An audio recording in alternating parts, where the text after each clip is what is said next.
predicts an ascension. Love me or hate me. There's no in between. So, man, something's real strange about this case out in Houston with these two men allegedly strangling this 12-year-old girl to death and throwing her in a ravine. Something ain't right, man. But listen to the case, and I'm gonna give my commentary.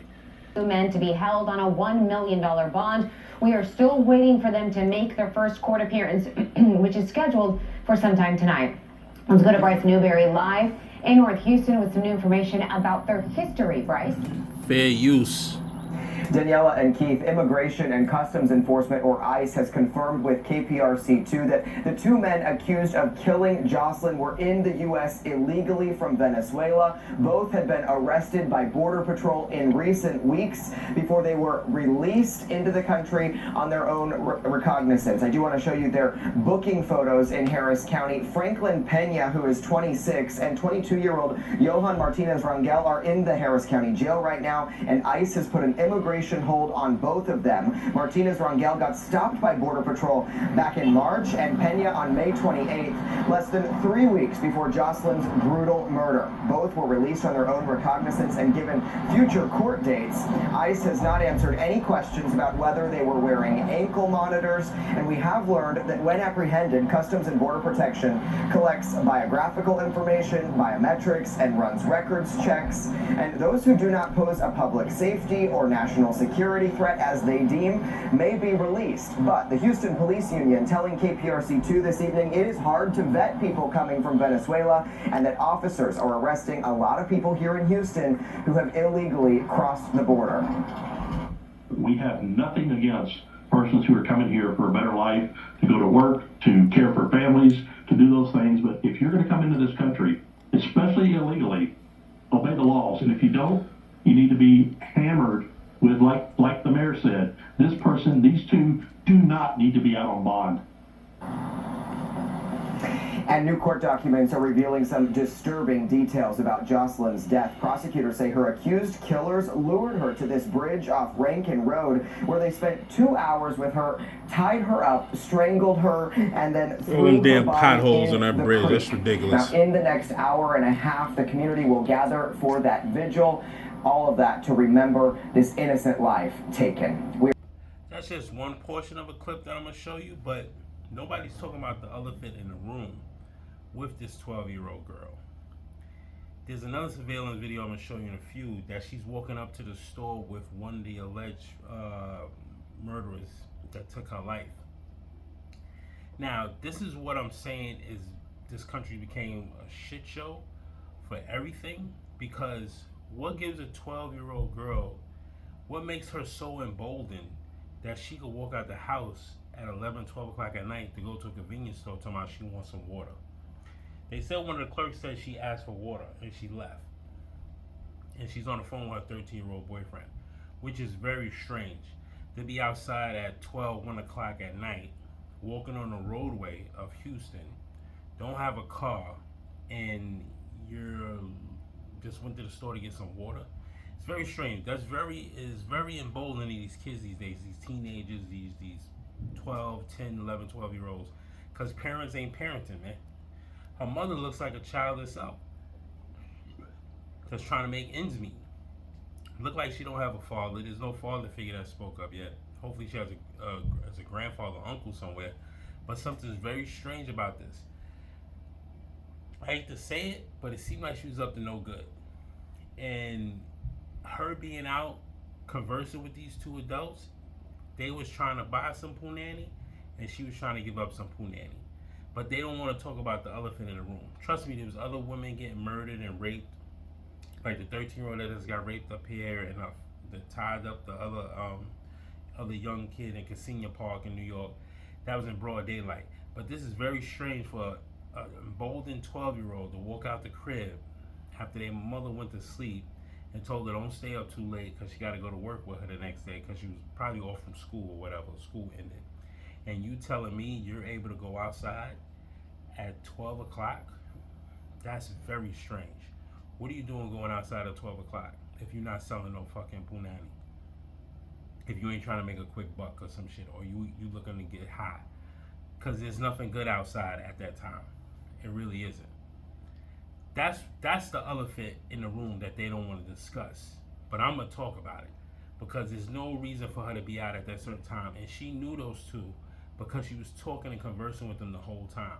They probably went in there for condoms or something like that. Let's be real. Let's be honest. Cause I'm gonna talk about it. Cause that would make no sense for a child to be emboldened to walk out the house at 12, then walk around with two adults trying to get it on. Cause that's basically what happened. I'm gonna talk about it. Well, yeah, them two scumbags, they don't need no bail. They two savages from Venezuela. It is what it is. The dude in the Bronx, right here, he don't need no bail neither. I mean, over there in Queens and Casino Park, he don't need no bail neither. He's a savage. It is what it is. But something ain't right about this story. But check out the video clip. She knew who she was talking to the whole time. Don't get it twisted. In a bayou, and tonight we're hearing from Jocelyn's mother. Victor Jacobo joins us live from the area where Jocelyn was last seen in North Harris County. Victor, what do we know now? Yeah, that's right. I'm here at the convenience store where Jocelyn was last seen on surveillance video just hours before her body was discovered in a bayou that's just down the road from where I'm standing right now. It's also here where I spoke with Jocelyn's mother, Alexis. Tonight, we're also getting a look at new surveillance images. Take a look at your screen, showing Jocelyn at this convenience store with someone police identify as a person of interest. Jocelyn's mother said the 12-year-old likely snuck out of the residence and went to this 7-Eleven convenience store. The mother said she understands Jocelyn was talking on the phone with her 13-year-old boyfriend that night, and that the boyfriend heard Jocelyn interacting with two adults, but Jocelyn's mother has not been able to get in contact with him to learn more. Right now, Jocelyn's mother and the whole family is praying for justice and for those responsible to be held accountable. I hope that they're found because she. Look at the mother. The mother looks like she's 12 too. She Look at fought this. hard, and she needs justice. She didn't deserve this. I'll show you those photos one more time from police of the persons of interest only identified as males in ball caps. Anyone with information is asked to contact police. You heard the news clip. It says she snuck out. So she sneaks out on a regular because it's not like she didn't know those two dudes. Because if she really felt like she was in some type of danger, she would have called the cops. She was in the 7-Eleven on surveillance tape. She would have called the cops. The cops could have came and got her home. But she ain't probably want to get in trouble or get her mother in trouble. This is what I'm saying. Teenagers raising teenagers. This is the problem with this fucking country right now. You can't give these women choices that keep having children, and they're having children at a young age.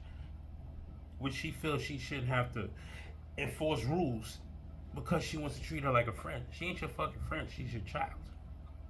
You don't have a right to go out. And if I catch you sneaking out, there's going to be more of a fucking problem. You will be sent off somewhere to boarding school if they still have situations like that, which I think they don't in this country because this country went to shits and they don't care about the future. The future is the kids. They don't actually give a fuck about the kids no more. You have to take care of your own kids and push your own kids forward, no matter what. But this is what I'm saying, like, she felt that emboldened that she could go out, sneak out. She's on a surveillance, hanging out in a parking lot with a cup in her hand and just drinking water. Like, really? Something's really strange about this story. Like, this ain't her first time meeting those dudes. She met them dudes on several different occasions.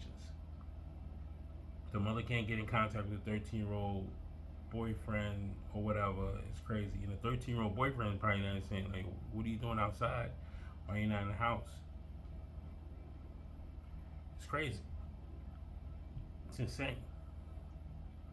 But man, listen, it's a terrible time in New York, Houston, Florida, Cali, Chicago. Juneteenth celebrations was tore up because a bunch of niggas tearing up Juneteenth celebrations. It is what it is, man. Feel like where you want to be. And I tell you right now, the heat wave in the city is apocalyptic right now, B. That's how hot it is out here, B. It's crazy. But what can you do, man? Predictions Ascension, love me or hate me. There's no in between. Like, comment, share, subscribe. Help me out with the algorithm. Do me the favor. Just help me out with the algorithm. Subscribe, man. Show me some love. But yo, let me know what you really think what happened in Houston with this 12-year-old girl. Is she a model, or she was playing 3 or 4 games with dudes that she already played 3 or 4 games with, and they deleted her because they felt like they could do it? That's crazy, man. Stupidity at its finest. I'm out.